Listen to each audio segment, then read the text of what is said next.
సువార్త చెప్పటం అంటే మనం ప్రతి స్థలములో ఆయన ఏది చేయమని చెప్పాడో అది చేయమని చెప్పటము. ఇది నేను విన్నాను, ఇది నేను నా జీవితంలో అనుభవించాను, అప్లై చేశాను, అది నాకు మేలు అనిపించింది, సో మీరు కూడా ఇది చేయండి, మీకు మేలు అనిపిస్తుంది, మీకు దీవెన కలుగుతుంది అని చెప్పి మనం ఒక సాక్షిగా వాళ్ళతో మాట్లాడటం అని దేవుని వాక్యం మనతో సెలవిస్తా ఉంది పిల్లారా. దేవునికి స్తోత్రం, హల్లెలూయా, దేవునికి మహిమ కలుగును గాక.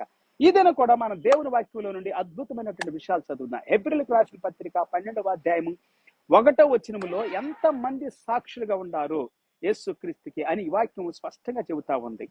చూడండి, హెబ్రీస్ చాప్టర్ 12 verse 1, ఇంత గొప్ప సాక్షి సమూహము మేఘం వల్లే మనలను ఆవరించి ఉందని, therefore being we also are compassed about by so great a cloud of witnesses.